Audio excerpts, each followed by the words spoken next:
जैसा कि last episode में हमने देखा था कि किन्मो अपनी टीम के साथ लू काउंटी पहुंच गया, मगर वहां पर तो दुश्मनों ने ऑलरेडी जाल बिछाया हुआ था। नाइन नेदरगेट और कॉप्स इमॉर्टल सेक्ट ने मिलकर लू काउंटी में आए हुए यांगकोंग की स्कॉलर्स को वैनिश कर दिया। इसमें बस किन्मो की टीम ही सरवाइव कर पाई। वहीं दूसरी तरफ होंगशान सेक्ट के 13 कल्टिवेटर्स ने मिलकर एंशिएंट एरा के डीमन गॉड को समन कर लिया, जिसने लीजाओ प्रीफेक्चर में तबाही मचाना शुरू कर दी। और अब वो 13 कल्टिवेटर्स एक और डीमन गॉड को समन करने की फिराक में थे। अगर ऐसा हुआ तो लीजाओ को फॉल होने से कोई भी रोक नहीं सकता। इसलिए किन्मो ने फैसला लिया कि वो उन 13 कल्टिवेटर्स का खात्मा करेगा। अब आगे तो इस एपिसोड की शुरुआत उसी सीन से होती जहाँ पर किन्मो अपने साथियों को बताने लगा कि अगर होंगशन सेक्ट के 13 कल्टिवेटर्स ने एक और डीमन गॉड को यहाँ पर समन किया तो सीनियर सिस्टर युआनचू दोनों तरफ से दुश्मनों से घेरी जाएगी। लीजाओ प्रीफेक्चर की सारी आर्मी तबाह हो जाएगी। तो अब बताओ तुम में से कौन हिम्मत वाला है जो इस मिशन में मेरा साथ देगा। मैं होंगशन सेक्ट के उन 13 कल्टिवेटर्स को मारने जा रहा हूँ और मेरे साथ वही आएगा जिसमें दम है। यहाँ पर युनशांग हैरान होते हुए किन्मो से पूछने कि क्या वाकई तुम उन डिवाइन रल्म वाले कल्टिवेटर्स को मारना चाहती हो। साथ ही किन्मो की टीम भी उसके इस फैसले से काफी ज्यादा हैरान थी। वहीं पर शेन किन्मो को बता रहा था कि कुछ सालों पहले ही हमारे इंपीरियल एडवाइजर ने कुछ सोर्ड एक्सपर्ट्स को होंगशन सेक्ट पर अटैक करने भेज दिया। उन सोर्ड वॉरियर्स और होंगशन सेक्ट के दरमियान एक बहुत ही भयानक जंग हुई, जिसमें होंगशन सेक्ट की हार होकर वो पूरी तरह से तबाह हो चुका था। तो अगर हमारे सोर्ड एक्सपर्ट ये कारनामा कर पाए तो हम भी कर सकते हैं। जिस पर क्यू कह रहा था कि शायद तुम एक बात भूल गए, ये 13 कल्टिवेटर्स हमसे एक रैंक ऊपर हैं, यानी कि हम उनका मुकाबला नहीं कर पाएंगे। जिस पर किन्मो कहता है कि उस वक्त इंपीरियल एडवाइजर ने सोर्ड टेक्निक का यूज किया था, मगर हम इस्तेमाल करेंगे कॉम्बैट टेक्निक्स का, जो कि सोर्ड टेक्निक से काफी ज्यादा अलग होती। इस क्लोज कॉम्बैट में उन लोगों को अपने स्पेल्स को कास्ट करने का मौका ही नहीं मिलेगा और यही तो हमारे लिए एक सुनहरा मौका होगा। जब तक वो लोग अपने स्पेल्स को कास्ट कर पाए तब तक हम उन्हें जहन्नुम में पहुंचा देंगे। यहाँ पर किन्मो को चार्ज अप होता हुआ देखकर उसके दोस्त बस उसे घूरने लगे, मगर इसमें से किसी में भी इतनी हिम्मत नहीं थी कि वो किन्मो का इस मिशन में साथ दे पाए। और तभी शेन कहने लगा कि अगर ये किन्मो इतनी जुर्रत दिखा सकता है तो भला मैं पीछे कैसे रहूंगा। वहीं पर युनशांग भी किन्मो के साथ जाने के लिए तैयार हो गई। वो कह रही थी कि मुझे मेरे मास्टर ने सिखाया था कि अपने दुश्मन की पावर देखकर उनसे डर के मारे पीछे मत हटो। साथ ही होंग और उसका सर्वेंट लांग भी इस मिशन में शामिल हो गया। अब यहाँ पर अपने दोस्तों को पार्टिसिपेट होता हुआ देखकर कियो को टेंशन आने लगा। वो एक मॉन्क जैसी बातें करते हुए कहने लगा कि अगर मैं जहन्नुम में नहीं गया तो फिर कौन जाएगा। जो सुनते साथ ही होंग ने उसकी टकली पर एक जोरदार चमाट लगा दी। वो कह रही थी कि तुम कोई असली मॉन्क नहीं, तो बुद्धिस्ट मास्टर की बातों को कॉपी करना बंद करो। जिस हेल में तुम जाओगी वहाँ पर तुम्हें बिल्कुल भी नहीं आने वाली। सब इस तरह से किन्मो ने अपनी टीम के साथ मिलकर उन 13 कल्टिवेटर्स को कैसे खत्म किया जाए उसकी प्लानिंग बनाना शुरू कर दी। और अब सीन शिफ्ट होकर हमें उसी एंशिएंट दरख्त का नजारा दिखाया गया, जहाँ पर होंगशन सेक्ट के 13 कल्टिवेटर्स डिमोनिक मंत्रास की चैंटिंग करते हुए डीमन गॉड को समन करने की कोशिश कर रहे थे। साथ ही साथ वहाँ मौजूद डिमोनिक स्टैचू के पास हम ढेर सारे स्पेल्स को रिवॉल्व होता हुआ देख पाते हैं, यानी कि बस थोड़े ही वक्त में डीमन गॉड यहाँ पर अपीयर होगा। और अगर सेकंड डीमन गॉड यहाँ पर आया तो फिर लीजाओ प्रीफेक्चर को कोई भी फॉल होने से बचा नहीं सकता। और उतने में उनमें से एक कल्टिवेटर को वहाँ पर किसी के आने की आहट महसूस हो गई। वहाँ का एक छोटा सा बुश काफी तेजी के साथ शेक हो रहा था और फिर उसमें से होलिंग बाहर आ गई और उतने में ही ग्रीनॉक्स ने वहां आकर उसे दबोच लिया। वेल होंगशन सेक्ट के कल्टिवेटर्स को ये लग रहा था कि यहाँ पर तो एक जंगली शेर ने शिकार किया है, इसलिए उन्होंने ग्रीनॉक्स और होलिंग को पूरी तरह से नजरअंदाज कर दिया। मगर उतने में उन्हें एक लड़की की चीखने की आवाज आ गई। दरअसल ये कोई और नहीं बल्कि युनशांग थी। वो काफी ज्यादा पैनिक होते हुए उन कल्टिवेटर से कहने लगी कि दोस्तों प्लीज मेरी जान बचा लो। दरअसल मैं इस जंगल में खो गई हूँ और कुछ शराबी लोग मेरा पीछा कर रहे हैं। अब यहाँ पर होंगशन सेक्ट के कल्टिवेटर्स भी एक खूबसूरत लड़की को देखकर पिघल गए और उतने में कियो अपनी शराब की प्याली लेकर एक बंदे के सामने पहुँच गया। इतना ही नहीं, किन्मो और शेन तो नशे में धुत होने का नाटक करने लगे, जो देख उन कल्टिवेटर्स को तसल्ली हो गई कि शायद यही लोग उस लड़की के पीछे पड़े होंगे। और उतने में शेन और किन्मो ने मिलकर अपनी तलवारें सीधे उन कल्टिवेटर्स के गले के आर पार कर दी। वहीं पर कियो ने भी उसके सामने जो बंदा था उस पर एक जोरदार पंच हिट कर दिया। वहीं पर हम होंग और लांग को देख पाते हैं जो कि इन कल्टिवेटर्स के साथ मिलकर फाइट कर रहे थे। तो इस तरह से इन सब ने मिलकर उन 13 कल्टिवेटर्स को खत्म करना शुरू कर दिया। दरअसल ये लोग स्पेल वॉरियर्स थे, इसलिए कॉम्बैट टेक्निक में इनकी कोई खास पकड़ नहीं। तो इसी वजह से किन्मो और उसके साथियों ने इन पर पूरी तरह से अपना डोमिनेंस साबित कर दिया। ये लोग अपनी भयानक टेक्निक का यूज करते हुए बड़े ही ब्रूटली उन कल्टीवेटर्स का खात्मा कर रहे थे, जिसके चलते कई सारे कल्टीवेटर्स ऑन द स्पॉट मारे गए। मगर अभी भी वहाँ पर 2-3 कल्टीवेटर्स जिंदा बचे थे, तो क्यों अपने कॉम्बैट टेक्निक का यूज करते हुए उस बंदे की तगड़ी धुलाई करने लगा। उसने अपने एक ही जबरदस्त पाम अटैक का यूज करते हुए उस बंदे का काम तमाम कर उसे सीधा जंगल से बाहर फिकवा दिया। वहीं पर शेन ने भी बड़े ही कुल अंदाज में एक कल्टीवेटर को 2 टुकड़ों में काट दिया, लेकिन इनमें से एक बंदा काफी ज्यादा पावरफुल था। उसने होंग और लांग पर अपनी जबरदस्त एनर्जी से हमले करना शुरू कर दिए, मगर लांग अपनी ब्लेड को स्पिन करते हुए उस बंदे के अटैक्स को काउंटर करने लगा और मौका मिलते साथ ही होंग ने तुरंत ही जाकर उस बंदे को बीच में से स्लिट कर दिया। वहीं दूसरी तरफ किन्मो अपनी बुचर ब्लेड का यूज करते हुए 2 कल्टीवेटर्स के साथ फाइट करने लगा। उसने इन 2 कल्टीवेटर्स के अटैक को काफी तेजी के साथ डॉज करते हुए अपने डिवाइन स्लैशेस को रिलीज कर दिया। वहीं पर युन शियांग ने भी एक बंदे को अपनी सिल्क के जाल में फंसाते हुए वहीं पर एक्सप्लोड कर दिया।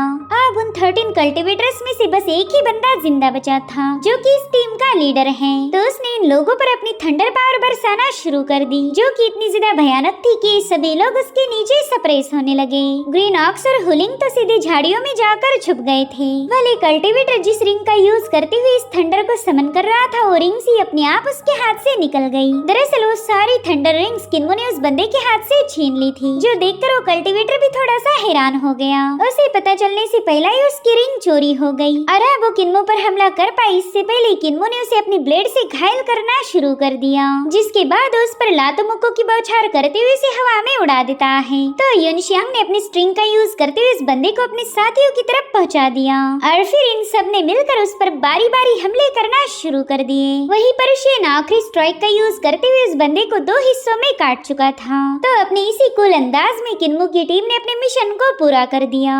वो 13 बंदे कल्टीवेशन के हायर लेवल पर होने के बावजूद भी किन्मो और उसकी टीम को हरा नहीं पाए। यहाँ पर शेन को भी अंदाजा हो चुका था कि किन्मो की कॉम्बैट पावर उससे 1000 गुना ज्यादा बेहतर है।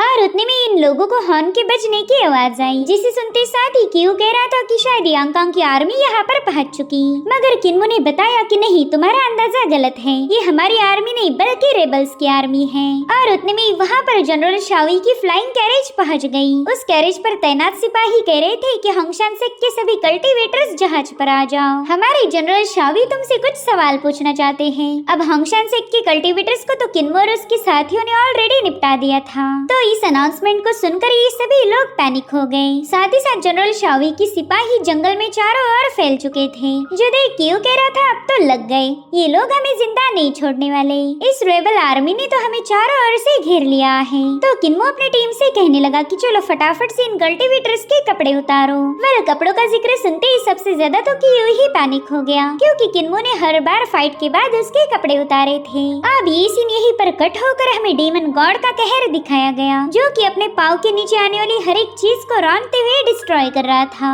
इस डीमन गॉड के सामने तो सभी सिपाही और उनकी स्पिरिट कैनन फेल थी। वहीं दूसरी तरफ हमें जनरल शाओई की फ्लाइंग कैरेज दिखाई गई, जिस पर होंगशान सेक्ट के कल्टीवेटर्स को लाया गया था।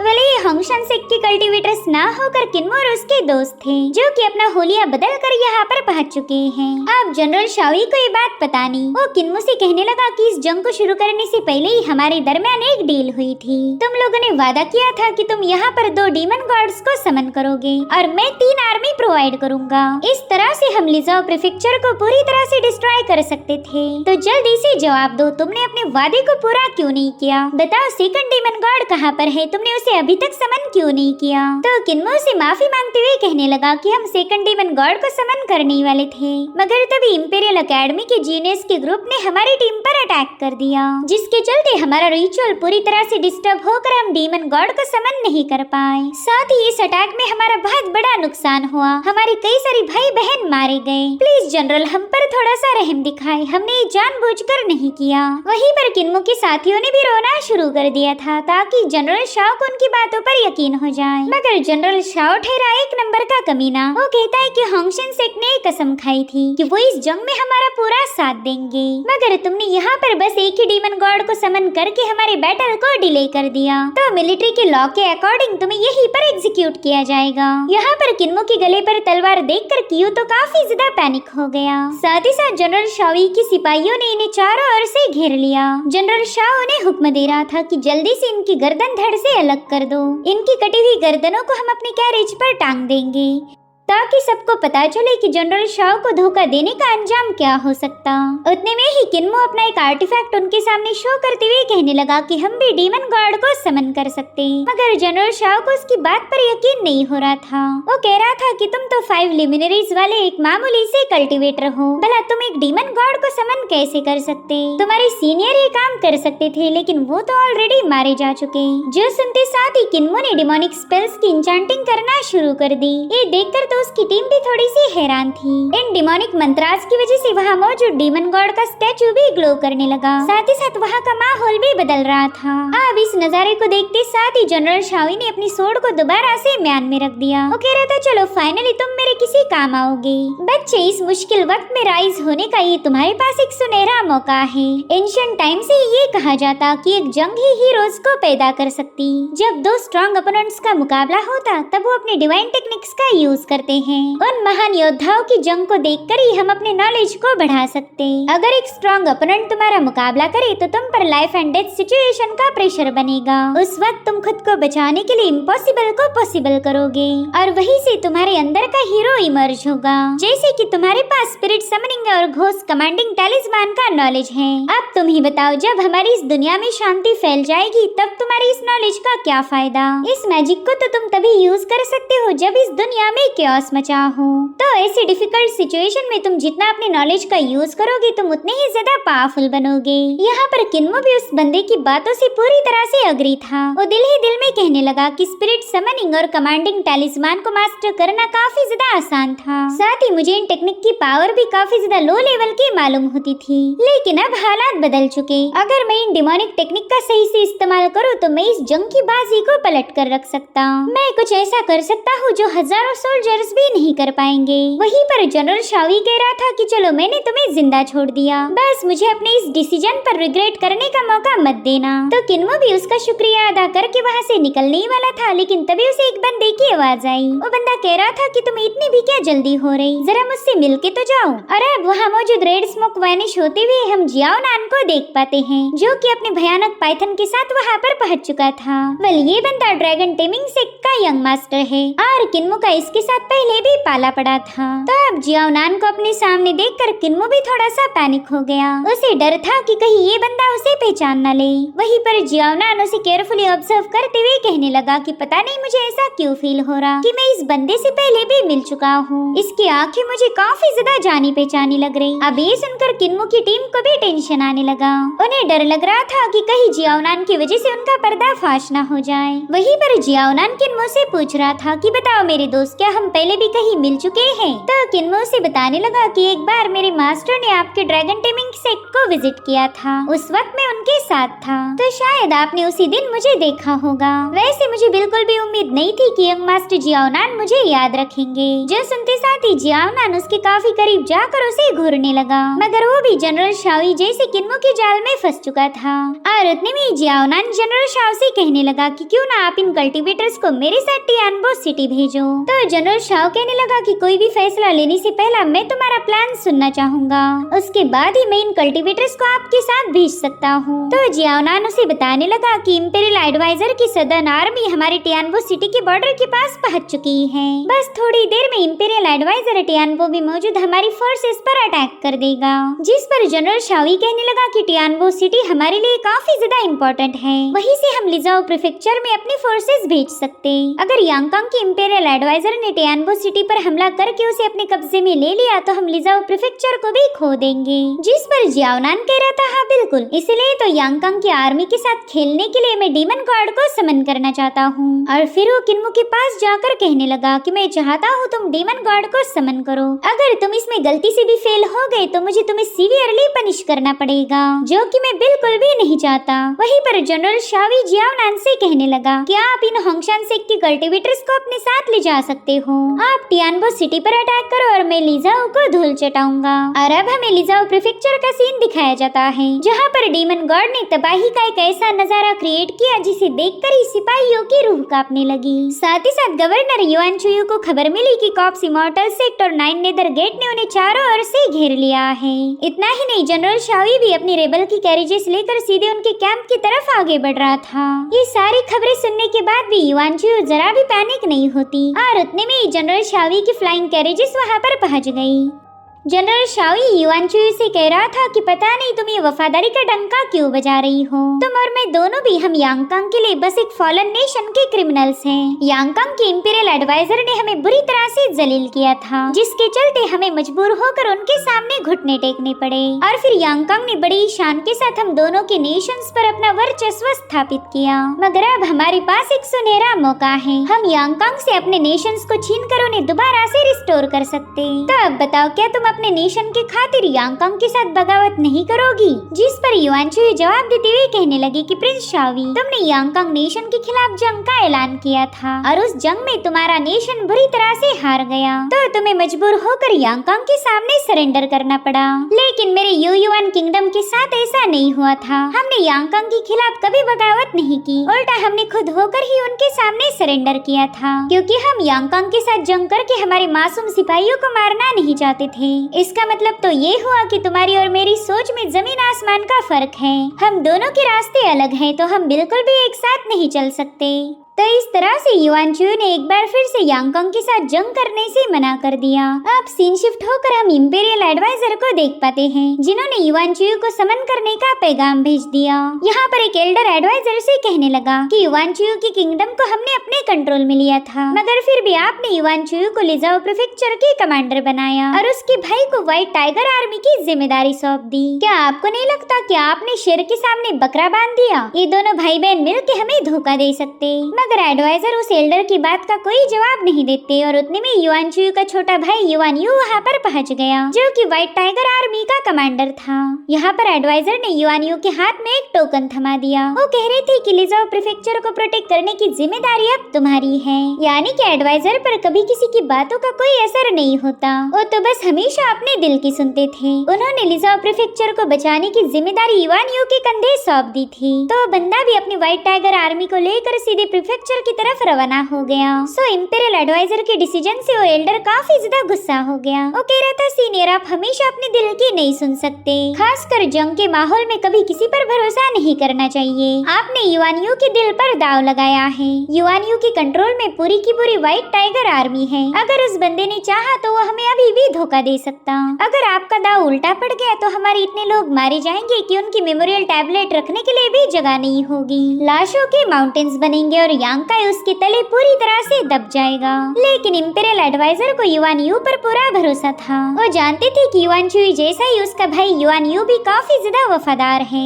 अब सीन शिफ्ट होकर हम जियाओ नान को देख पाते हैं, जो कि किन्मो और उसके साथियों को लेकर टियानबो सिटी पहुंच चुका था। वो वहाँ आते ही अपनी सिपाहियों से जंग की अपडेट लेने लगा। तो उनमें से एक बंदे ने बता दिया कि व्हाइट टाइगर आर्मी लिजाओ प्रीफेक्चर की तरफ रवाना हो चुकी। जो सुनते साथ ही किन्मो भी समझ गया कि शायद युआन यू अपनी सिस्टर युआन चुयू को बचाने जा रहा। वहीं पर जियाओ नान का तो कुछ और ही प्लान था। वो कहने लगा कि इंपीरियल एडवाइजर की आधी आर्मी तो स्कैटर हो चुकी। व्हाइट टाइगर आर्मी की टुकड़ी वहाँ से जाने की वजह से वो काफी ज्यादा कमजोर हो गए। तो ऐसी कमजोर हालत में उन पर अटैक करने का हमें इससे अच्छा मौका नहीं मिलेगा। जिसके बाद वो किन्मो से पूछने लगा कि बताओ, डीमन गॉड को यहाँ पर समन करने के लिए तुम्हें कौन से मैजिकल टूल्स की जरूरत पड़ेगी? तो किन्मो से जवाब देते हुए कहने लगा कि सबसे पहला तो मुझे एक व्हाइट बोन अल्टर की जरूरत पड़ेगी। वो अल्टर 12 फीट चौड़े बोन से बनना चाहिए। साथ ही उस अल्टर के सरफेस को हमें इंसानी खोपड़ियों से सजाना होगा। इस काम में हमें ढेर सारी इंसानी हड्डियों की जरूरत पड़ेगी, मगर कोई बात नहीं, अगर हड्डियां कम भी पड़ गई तो हम अपने ही कुछ लोगों को सैक्रिफाइस करेंगे। बस मेरा मकसद है डीमन गॉड को समन करना, तो उसके लिए मैं किसी भी हद तक जा सकता हूँ। किन्मो का ये जज्बा देखकर जियाओ नान तो पूरी तरह से इम्प्रेस हो गया। किन्मो ने कुछ ऐसी इवल बातें की थी जो कि जियाओ नान को काफी ज्यादा पसंद आई। वो किन्मो से कहने लगा कि मेरे पास एक हड्डियों से बना हुआ अल्टर मौजूद है, तो क्यों ना तुम उसी का इस्तेमाल करो। बस याद रखना कि तुमने मुझे किसी भी शर्त पर डिसअपॉइंट नहीं करना है। सब उस अल्टर के पास पहुँचते ही किन्मो जियाओ नान को बताने लगा कि मैं तुरंत ही सेक्रेड रिचुअल को शुरू करूंगा, लेकिन इस रिचुअल को पूरा होने तक कोई भी हमें डिस्टर्ब नहीं कर सकता।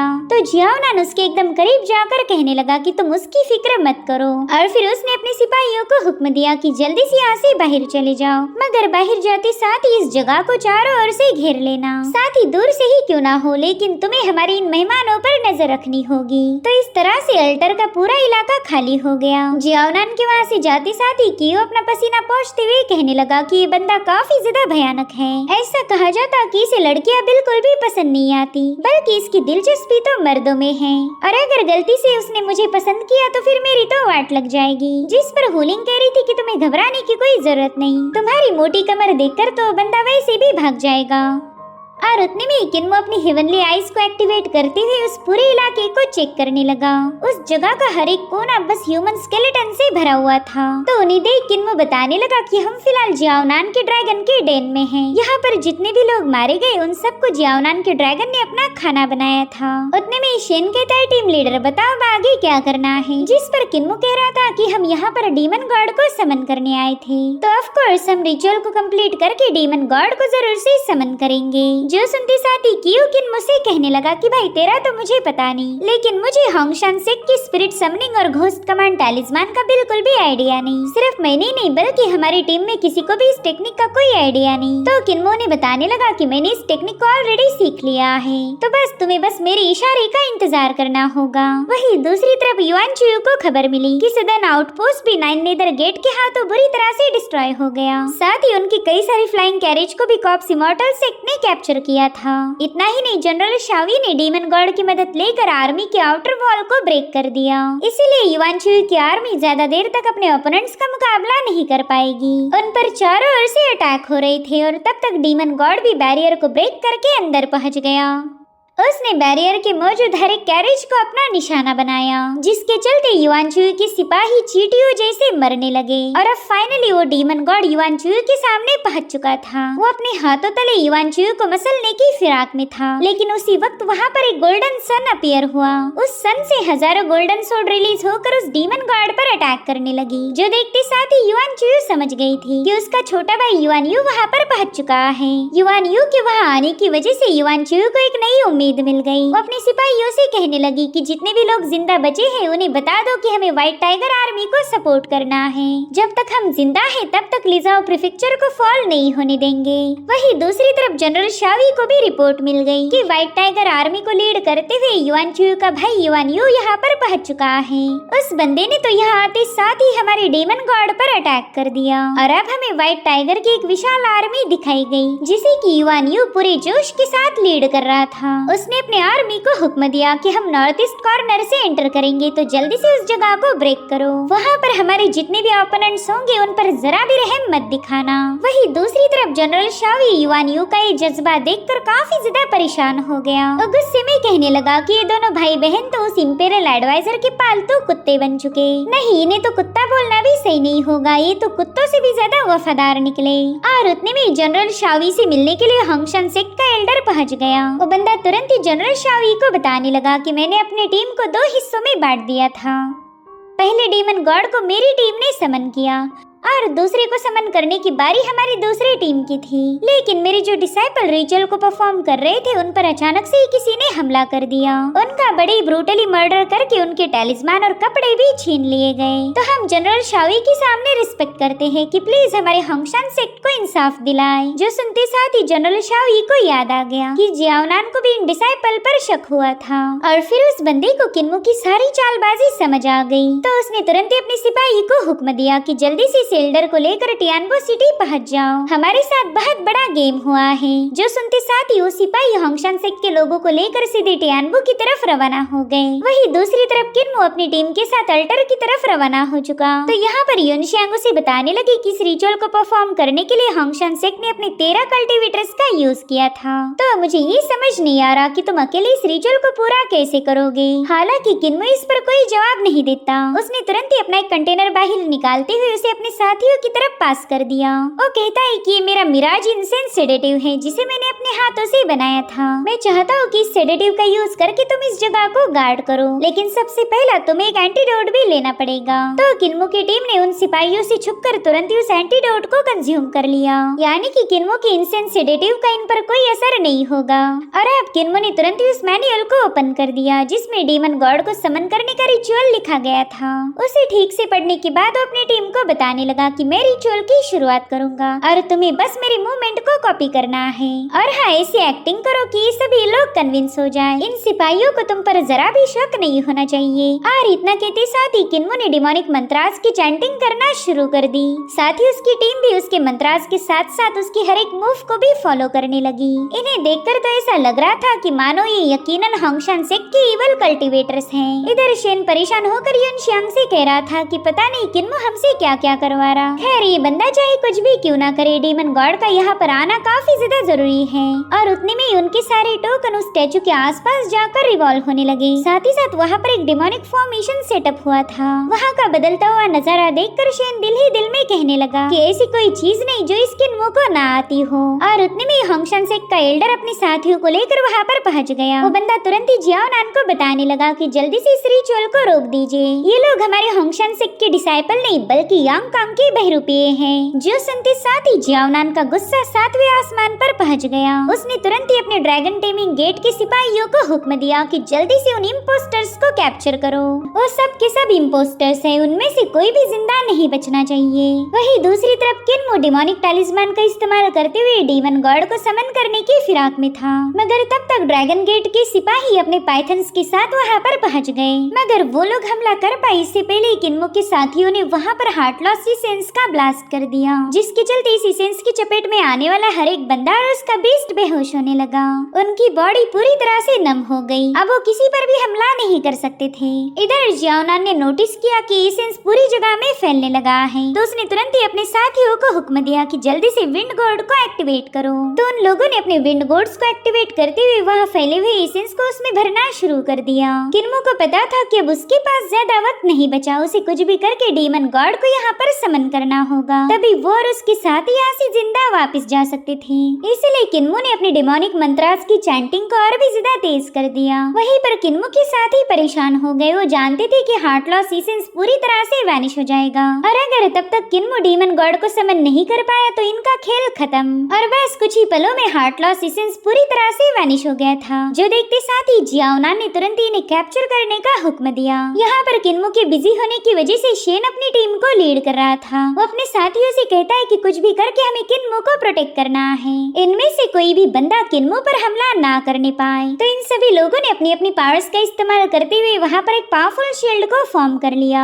जो कि ड्रैगन गेट के पाइथन के अटैक को हेड ऑन काउंटर कर रही थी। यहाँ पर वो पाइथन अपनी फुल स्ट्रेंथ का इस्तेमाल करते हुए शील्ड पर फायर अटैक रिलीज करने लगे। इनके क्लैशेस के चलते वो पूरा इलाका शेक हो रहा था और बस थोड़ी देर में वो शील्ड ब्रेक हो गई, जिसके चलते किन्मो के साथियों ने ड्रैगन गेट के बंदों का मुकाबला करना शुरू कर दिया। जियाओनान देखता है कि वॉरियर्स तो काफी ज्यादा पावरफुल हैं। उन्होंने अपने तेज तलवार स्लैशेस के साथ ड्रैगन गेट के बंदों की लाशें बिछाना शुरू कर दी। मगर ये बस 5-6 लोग इतनी बड़ी फौज का मुकाबला नहीं कर सकते थे। तो हम किन्मो से कहने लगी कि तुम्हें अपनी स्पीड को बढ़ाना होगा, हम ज्यादा देर तक इस आर्मी को होल्ड नहीं कर सकते। वहीं पर किन्मो ने डिमोनिक मंत्रास के आखिरी पड़ाव को भी पूरा कर दिया और उसके ऐसा करते साथ ही उसकी बॉडी से एक स्पेल निकलकर सीधे डीमन गॉड के स्टैचू पर हिट हो जाता है। साथ ही साथ उस डीमन गॉड के स्टैचू से बहुत ही भयानक ऑरा रिलीज होने लगी, जो कि सीधे जाकर किन्मो पर हिट करती है। और ऐसा होते साथ ही किन्मो की आंखें पूरी तरह से डार्क हो गई। ऐसा लग रहा था कि वो किसी इल्यूजन में फंस चुका है। तब तक क्यू उसके पास आकर कहने लगा कि किन्मो प्लीज थोड़ा सा जल्दी करो, हमारी टीम हार की कगार पर है। लेकिन जैसे ही क्यू ने किन्मो की आंखें देखी वो काफी ज्यादा शॉक हो गया। वो कह रहा था कि शायद किन्मो एक ची डेविएशन में फंस चुका है और अब हमें किन्मो का इल्यूजन दिखाया जाता है जिसमें वो पूरी तरह से ट्रैप था। उसे वही अल्टर नजर आ रहा था जहाँ पर उसने रिचुअल की शुरुआत की, मगर वहाँ पर उसे अपने साथी दिखाई नहीं दे रहे थे। साथ ही ये जगह डार्क रेल्म से पूरी तरह से सिमिलर थी और उतने में उसे एक डिमोनिक आवाज सुनाई देने लगी, जो कि कह रही थी कि ये तो अच्छा हुआ कि मैंने घोस्ट समनिंग टैलिस्मान को इस दुनिया में स्प्रेड किया और फाइनली इतने हजारों सालों बाद आज किसी ने मुझे समन किया है। साथ ही साथ आसमान में एक टोर्नेडो क्रिएट होते हुए पूरी तरह से रेड कलर में बदल गया और अब वहाँ की डिमोनिक ऑरा को पियर्स करते हुए उसमें से एक ह्यूज फेस बाहर आ गया। वो किन्मो को अपने सामने देखकर ही भड़क गया था। साथ ही साथ उसके ऑरा से ही किन्मो को काफी ज्यादा तकलीफ होने लगी। अब वो डीमन गॉड उससे कहने लगा कि तुम एक मामूली से कल्टीवेटर हो, मगर फिर भी तुमने मेरे जैसे डीमन गॉड को अवेकन करने की जरूरत दिखाई। क्या तुम्हें अपनी जिंदगी से लगाव नहीं था जो तुमने इतनी बड़ी रिस्क उठाई? बताओ तुमने ड्यूटियन डीमन किंग को अवेकन क्यों किया? क्या तुम जानते नहीं हो कि मैं ड्यूटियन साम्राज्य साम्राज्य का राजा हूँ। और अब देखते ही देखते वहाँ पर डीमन गॉड के कई सारे फॉर्म्स नजर आने लगे। वो किन्मो से कहता है, बताओ तुमने मुझे इस दुनिया में समन क्यों किया? क्या तुम चाहते हो कि मैं यहाँ की बैटल में शामिल हो जाऊँ? जो सुनते साथ ही किन्मो उसे रिस्पेक्ट देते हुए कहने लगा कि ग्रेट ड्यूटियन डीमन किंग, मैं आपसे रिक्वेस्ट करता हूँ कि प्लीज यहाँ पर डिसेंड हो जाएं। मुझे आपकी मदद की जरूरत है और बदले में मैं आपके लिए यहाँ के हजारों पावरफुल बीइंग्स को सैक्रिफाइस करूंगा। ताइबाओ सिटी के सभी कल्टीवेटर्स कल्टीवेशन की छठी रन या फिर उससे भी ऊपर लेवल को पार कर चुके हैं, तो मैं इन सभी को आपके सामने सैक्रिफाइस करने के लिए तैयार हूँ। जो सुनते साथ ही वो डीमन किंग जोर जोर से हंसने लगा। साथ ही उसके फॉर्म भी अब एक ही फॉर्म में मर्ज हो गए। वो कह रहा था, ठीक है, अगर तुम चाहती हो कि मैं तुम्हारी दुनिया में असेंड हो जाऊँ तो मैं भी तुम्हारी इस इन्विटेशन को एक्सेप्ट करूंगा। जो सुनते साथ ही किन्मो के चेहरे पर एक स्माइल आ गई। उसने फाइनली इस भयानक डीमन किंग को असेंड होने के लिए मना लिया था। इधर किन्मो और उसके साथियों को ड्रैगन गेट के पाइथन्स और कल्टीवेटर्स ने चारों ओर से घेर लिया था। उसमें से एक बंदा कहता है कि तुम यांग कांग के चूहे हो, मगर तुमने होंगशान से किस स्पेल वॉरियर्स बनने की नौटंकी करके हमारी आंखों में धूल झोंकी। अब तो तुम में से कोई भी जिंदा वापस नहीं जा पाएगा। और उतने में उसकी बॉडी में अचानक से ही आग लग गई। वो बंदा ऑन द स्पॉट जलकर राख हो चुका था। जो देखते साथ ही उसके बाकी के साथी काफी ज्यादा पैनिक हो जाते हैं। उन्होंने नोटिस किया कि वहाँ मौजूद स्टैचूज अपने आप साइज में बड़ा हो रहा और उतने में ही उस स्टैचू की आंखें ग्लो करने लगती है। साथ ही साथ उसकी ऑरा से इनकी दिल की धड़कनें तेज हो गई और फिर अचानक से उनकी बॉडीज में आग लगना शुरू हो जाती है। इस भयानक नजारे को देखकर ही किन्मो के दोस्त काफी ज्यादा पैनिक हो गए। वहाँ मौजूद पाइथन्स और उनके मास्टर काफी तेजी के साथ एक्सप्लोड होने लगे। जो देखते साथ ही ड्रैगन टेमिंग गेट में खलबली मच गई। यहाँ पर होंगशान सेक के कल्टीवेटर्स भी इस डीमन गॉड की पावर्स को देखकर हैरान थे। जितनी भी बॉडीज वहाँ पर एक्सप्लोड हुई थी उनका सारा ब्लड वो डीमन गॉड अपने अंदर एब्जॉर्ब करने लगा। वो लोग कह रहे थे कि normally demon God blood essence को एब्जॉर्ब नहीं करते। वहीं पर जियाओ नान तो काफी ज्यादा भड़क गया। उसकी एक छोटी सी गलती उस पर भारी पड़ गई। और तुरंत ही होंगशान सेक के कल्टीवेटर्स को हुक्म देता है कि जल्दी से इस डीमन गॉड को कंट्रोल करो। अगर तुम यहाँ से आधा कदम भी पीछे हटे तो इस डीमन गॉड के पहले मैं ही तुम्हारा खात्मा कर दूंगा। इधर ड्रैगन टेमिंग सेक के डिसाइपल्स बड़ी ब्रूटल तरीके से एक्सप्लोड हो रहे थे, तो इस तबाही को रोकने के लिए होंगशान सेक के एल्डर ने अपने साथियों को एक एरी फॉर्म करने का हुक्म दिया। इसे डीमन बैनिशमेंट कमांड कहा जाता था। अब उस एरी को फॉर्म होता हुआ देखकर डीमन गॉड के स्टैचू से एक बहुत बड़ा हाथ बाहर निकल आया और देखते ही देखते डीमन गॉड का असली फॉर्म उनके सामने अपीयर हो जाता है। वहीं पर किन्मो के दोस्त भी इस डीमन गॉड को देखकर काफी ज्यादा डरे हुए थे। इधर हम देख पाते हैं कि होंगशान सेक के लोग जो इसे कंट्रोल करना चाहते थे वो अपने आप मारे जाने लगे। उनका एल्डर कहता है कि ये डीमन गॉड काफी ज्यादा भयानक है। हमने आज तक ऐसे डीमन गॉड को कभी समन नहीं किया था। हमारी एरी और टैलिस्मान इसे कंट्रोल नहीं कर सकते और अब हम तबाह हो जाएंगे। तब तक वो डीमन गॉड अपनी ह्यूज फॉर्म में उसे घूरने लगा। उसने अपने एक ही स्पेल में इस बंदे का काम तमाम कर दिया था और अब उस डीमन गॉड ने अपनी भयानक ऑरा को रिलीज करते हुए उस डीमन बैनिशमेंट कमांडिंग एरी को डिस्ट्रॉय कर दिया।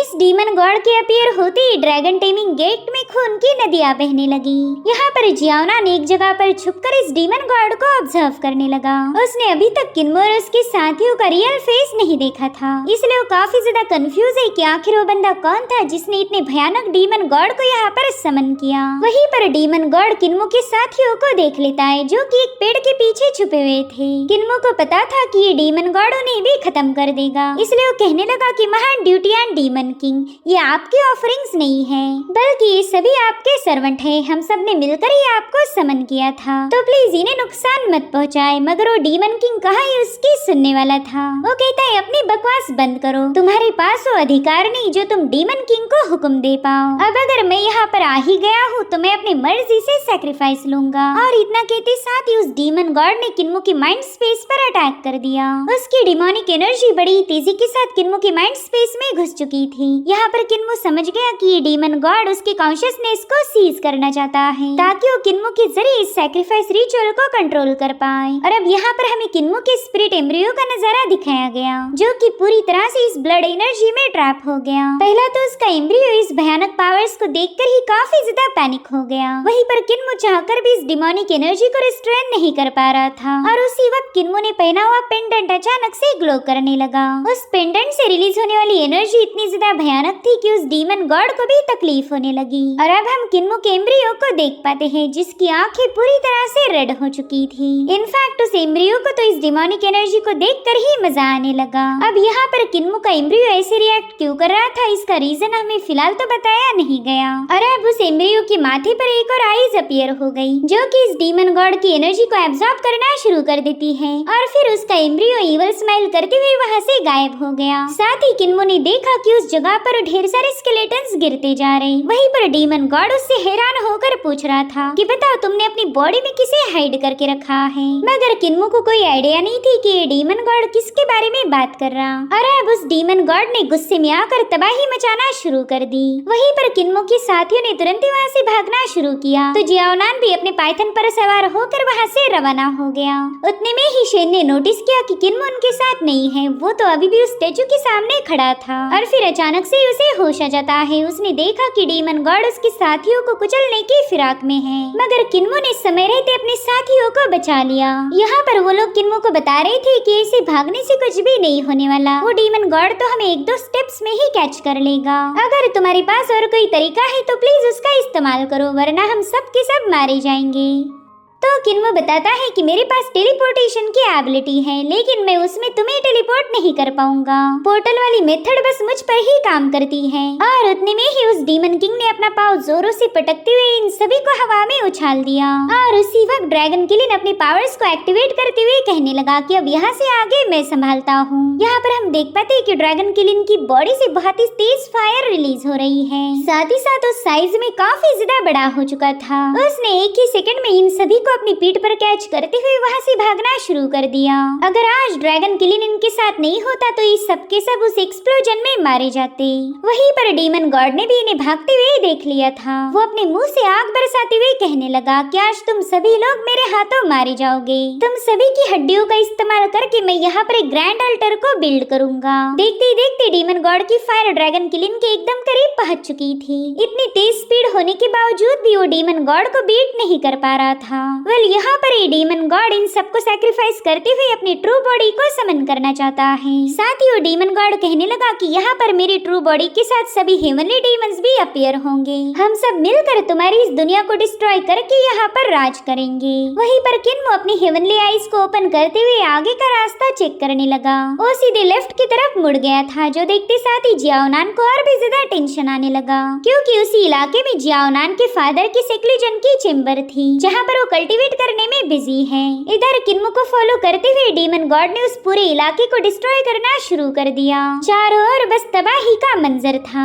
डीमन गॉड ने तो ऐलान कर दिया कि अब इस दुनिया पर ड्यूटी एंड डीमन रेल्म का राज होगा। और अब यहाँ पर डीमन गॉड अपनी एक और टेक्निक को एक्टिवेट कर देता है। उसने सब कुछ वहाँ पर फ्रीज कर दिया था। उसका एक ही इशारा ड्रैगन किलिन को उसकी जगह पर रुकने के लिए मजबूर कर देता है मगर वहाँ पर एक एक्सप्लोजन होते साथ ही ड्रैगन किलिन अनफ्रीज हो गया इसलिए वो दोबारा से भागना शुरू कर देता है।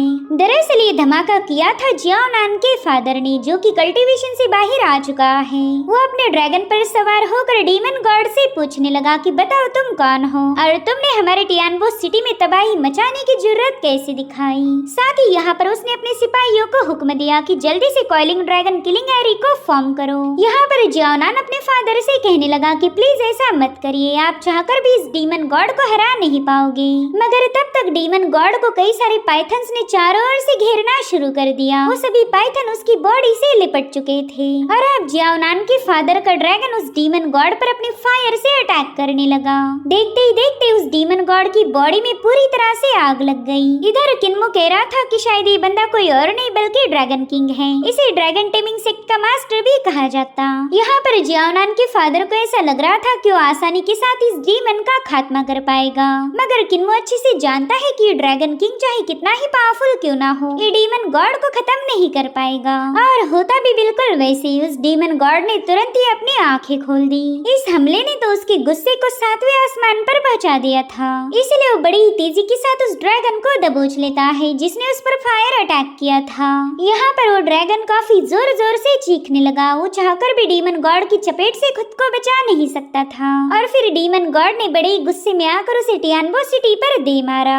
उस ड्रैगन के हिट होने की वजह से पूरी की पूरी टियानबो सिटी कोलैप्स होने लगी। वहीं पर जियाओनान का फादर भी बुरी तरह से घायल होकर नीचे पटक गया और जियाओनान चाहकर भी अपने फादर की कोई मदद नहीं कर पाता। वहीं दूसरी तरफ किन्मो अपने दोस्तों के साथ डीमन गॉड से काफी दूर आ चुका था और यहाँ पर for the first time Shane ने उसके सामने ग्रीटिंग पेश की।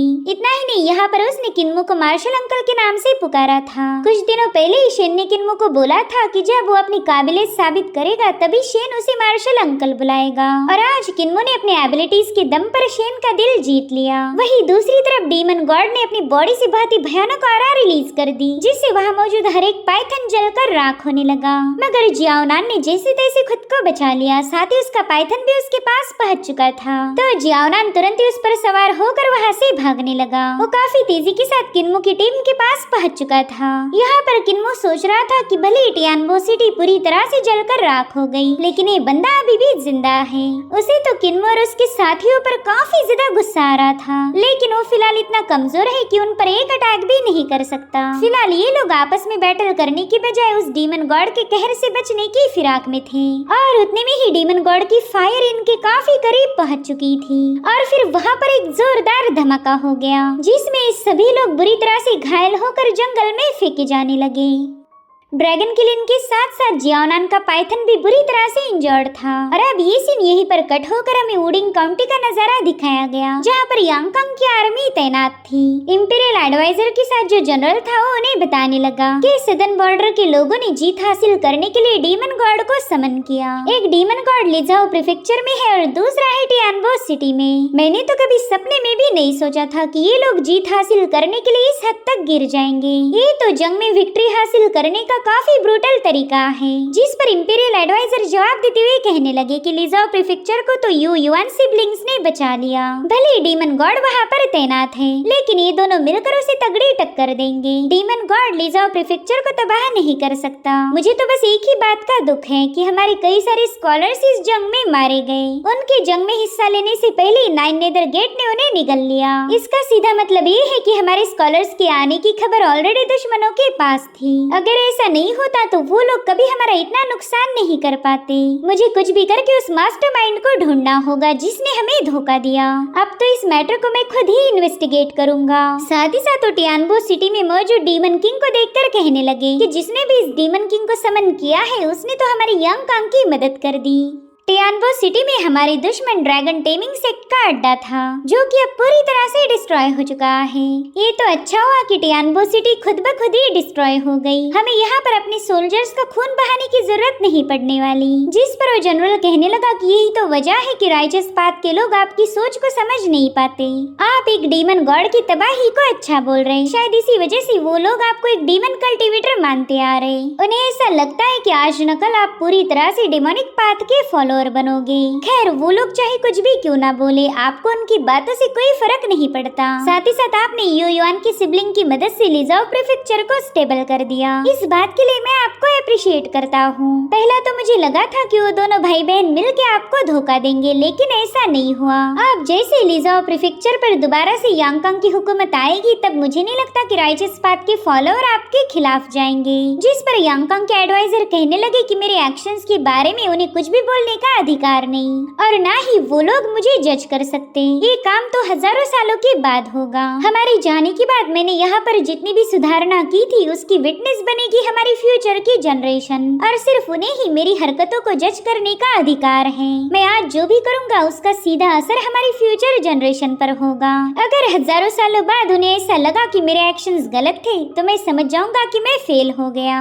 अब सीन शिफ्ट होकर हम किन्मो को देख पाते जो कि बड़ी जोरों के साथ जमीन पर पटक चुका था। वहीं पर हुलिंग भी फुटबॉल जैसे इधर उधर रोल होने लगी। उसे तो एक सेकंड के लिए लगा कि वो मर चुकी है, लेकिन फिर किन्मो को देखते साथ ही वो ड्रैगन किलिन को पुकारने लगी। वो ड्रैगन किलिन की सलाइवा का इस्तेमाल करते हुए किन्मो को हील करना चाहती थी, मगर उसकी आवाज सुनकर भी ड्रैगन किलिन वहाँ पर नहीं आता, जो देखते साथ ही हुलिंग ने रोना शुरू कर दिया। तो किन्मो से कहता है कि ड्रैगन किलिन के साथ साथ हमारे सभी साथी इंजर्ड हो गए। मेरे ख्याल से उन सबकी जान खतरे में होंगी, तो हमने जल्दी से जाकर उन्हें ढूंढना चाहिए। जिस पर हुलिंग अपने क्यूट अंदाज में कहने लगी कि मैं तो बस ड्रैगन किलिंग के लिए परेशान हूँ, उसकी सलाइवा किसी ट्रेजर से कम नहीं। और रही बात शेन और उसके साथियों की, तो उनसे हमें कोई फायदा नहीं मिलने वाला। यानी कि इतने मुश्किल वक्त में भी हुलिंग को बस पैसे छापने की पड़ी हुई थी। और उतने में ही किन्मो चौकन्ना हो गया। उसे वहाँ पर किसी के आने की आहट महसूस होने लगी और तभी उसने देखा कि जियाओनान का पाइथन बड़ी तेजी के साथ उसकी तरफ आगे बढ़ रहा है। तो किन्मो खुद को टेलीपोर्ट करते हुए तुरंत ही वहाँ से दूर हट गया। यहाँ पर जियाओनान उसे गुस्से में कहने लगा कि तूने टियानबो सिटी में उस डीमन गॉड को समन करके मेरे ड्रैगन टेमिंग सेक्ट को पूरी तरह से डिस्ट्रॉय कर दिया। कमीने आखिर तो है कौन, जल्दी से मुझे अपना नाम बता।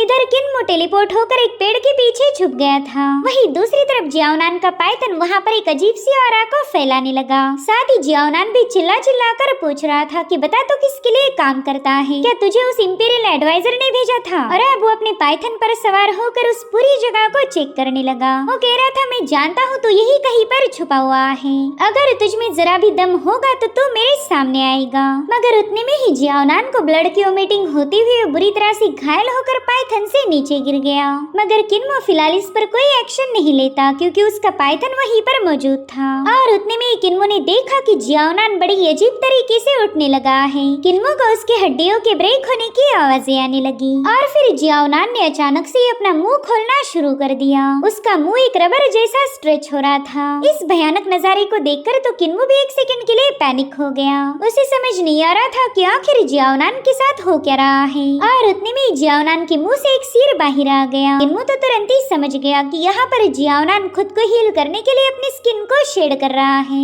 ये बिल्कुल एक सांप जैसी हरकत थी। सांप अक्सर खुद की स्किन को शेड करते हैं। दरअसल इस टेक्निक को शेड स्किन रीबर्थ कहा जाता था, जो कि ड्रैगन टेमिंग सेक्ट के फाउंडर ने इजाद की थी। इस स्किल की मदद से किसी भी गहरे जख्म को भर के एक नई बॉडी को पाया जा सकता था। मगर ड्रैगन टेमिंग सेक्ट के लोग इस स्किल को ज्यादा यूज नहीं कर सकते थे क्योंकि एक बार की स्किन शेडिंग के लिए तुम्हें ढेर सारे सालों का लाइफ स्पैन जाया करना पड़ेगा। तो वो लोग बस लाइफ एंड डेथ सिचुएशन में इस स्किल का यूज करते थे। वहीं पर किन्मो को समझ नहीं आ रहा था कि जियाओनान तो एक लड़का था, फिर वो एक लड़की की बॉडी में तब्दील कैसे हो गया। यहाँ पर जियाओनान ने अपनी पुरानी बॉडी से पीछा छुड़ा दिया। अब उसकी एक नई बॉडी तैयार हो चुकी थी। और उतने में वो लड़की किन्मो से कहने लगी कि मैं तुम्हारी नजरों को मेरी बॉडी पर फील कर सकती हूँ। मेरे ख्याल से तुम्हें मेरी ये नई बॉडी काफी ज्यादा पसंद आई। इधर किन्मो तो तुरंत ही अलर्ट हो गया, लेकिन तब तक वो लड़की उसके पास पहुँच चुकी थी। उसने तुरंत ही अपने सांपों के जरिए किन्मो को जकड़ लिया। साथ ही वो बड़ी रोमांटिक अंदाज में किन्मो से पूछने लगी कि बताओ क्या मैं तुम्हें पसंद आई। और अब वो तुरंत ही अपनी चार्मिंग टेक्निक का इस्तेमाल करते हुए किन्मो को एक इल्यूजन में ट्रैप कर देती है। यहाँ पर उस बंदी के कई सारे फॉर्म किन्मो को सीड्यूस करने की कोशिश कर रहे थे। किन्मो चाहकर भी इस इल्यूजन से बाहर नहीं आ पा रहा था और उसकी स्ट्रगल को देखकर उस बंदी को काफी ज्यादा मजा आने लगा। उससे कहती है कि मर्दों की नजरें ही धोखेबाज हैं। खूबसूरत लड़की दिखी नहीं कि तुरंत ही पिघल जाते। वहीं पर उसका एक स्नेक किन्मो पर अटैक करने के लिए पूरी तरह से तैयार था, लेकिन उतने में किन्मो ने अपनी आंखें खोलते हुए जल्दी से टेलीपोर्टेशन को एक्टिवेट कर दिया, जिसके चलते वो उस बंदी के इल्यूजन से बाहर आ गया था। किन्मो की इस टेक्निक को देखकर वो बंदी तुरंत ही समझ गई कि ये बंदा हेवनली डीमन सेक्ट का कल्टीवेटर है। तो फटाफट से अपने पाइथन शाओहांग पर सवार होते हुए उसे किन्मो का पीछा करने का हुक्म देती है। अब ये सीन यहीं पर कट होकर हम इंपीरियल एडवाइजर को देख पाते हैं, जहाँ पर कमांडर किन्नो ने पैगाम देने पहुंच चुका था। वो बताने लगा कि व्हाइट टाइगर आर्मी ने लिजाओ प्रीफेक्चर में एंट्री कर दी और अब हमारी दोनों आर्मीज मिलकर डीमन गॉड को स्ले करने में लगी हुई है। बस एक बार वो डीमन गॉड मारा जाए, फिर वो लोग कॉप्स इमॉर्टल सेक्ट 9 नेदरगेट और जनरल शाओई से भी हिसाब बराबर करेंगे। सभी रेबल फोर्सेस को कुचला जाएगा और उसके बाद हमारे सारे किडनैप किए हुए स्कॉलर्स को भी हम रिहा कर सकते हैं। उतने में ही वो जनरल कहने लगा कि सिर्फ लिजाओ प्रीफेक्चर के डीमन गॉड को खत्म करने से कोई फायदा नहीं होने वाला। टियानबो सिटी का डीमन गॉड तो उससे भी काफी ज्यादा भयानक है। मेरे ख्याल से हमने अब सीधा टियानबो सिटी की तरफ रवाना होना चाहिए। इधर टियानबो सिटी का डीमन गॉड अपने अजीब से मंत्रास को पढ़ने लगा, जिसके चलते आसमान में खलबली मचने लगी। साथ ही साथ वहाँ पर एक पोर्टल ओपन होकर हमें एक डिमोनिका आई को देख पाते हैं। दरअसल इस डिमोनिक आई के अंदर हेवनली डीमंस की दुनिया थी और डीमन गॉड उनसे कहने लगा कि ड्यूटियान के बच्चों, चलो जल्दी से इस दुनिया में शामिल हो जाओ। अब हमें उस अंधेरी दुनिया में रहने की कोई जरूरत नहीं, हम इस नई दुनिया को ही अपना घर बनाएंगे। यहाँ पर तुम्हें ढेर सारी खूबसूरत लड़कियाँ मिलेगी और यहाँ पर इतना खाना है कि वो कभी खत्म नहीं होगा। तो अब डीमन गॉड के समन करने पर उस पोर्टल से एक पूरा की पूरा शहर अपीयर होने लगा। वो उल्टी दुनिया टियानबो सिटी की तरफ आगे बढ़ रही थी। इस भयानक नजारे को देखते साथ ही सभी लोग पैनिक हो गए। यहाँ पर किन्मो ने इमेजिन भी नहीं किया था कि वो सिर्फ ड्रैगन टेमिंग सेक्ट को खत्म करने की खातिर पूरी दुनिया को ही खतरे में डालेगा। किन्मो की टीम भी इस भयानक नजारे को देखकर काफी ज्यादा हैरान थी। और अब दूसरी दुनिया के डीमंस तुरंत ही उस पोर्टल से नीचे आने लगे। यहाँ पर इनसे एक ही डीमन गॉड संभाला नहीं जा रहा था, मगर अब तो हेवनली डीमंस की पूरी फौज यहाँ पर पहुंच चुकी है, जिसमें हर एक तरह के डीमंस शामिल थे। उन सभी को टियानबो सिटी में आकर काफी ज्यादा अच्छा लग रहा था। वहीं पर किन्मो को अपनी आंखों पर यकीन नहीं हो रहा था कि डीमन गॉड ने दूसरी दुनिया के गेटवे को ओपन कर दिया। वो कहने लगा कि इस बार मैंने बहुत बड़ी गलती कर दी, पता नहीं मैं इस सिचुएशन को हैंडल कैसे करूंगा। वहीं पर इंपीरियल एडवाइजर भी इस खौफनाक नजारे को देखकर हैरान थे। हेवनली डीमन की इस फौज को डिस्ट्रॉय करने के चक्कर में पूरा यंग कंग तबाह हो सकता था। सो अब किन्मो अपने फैलाए हुए रायते को कैसे साफ करेगा, ये हमें अगले एपिसोड में पता चले।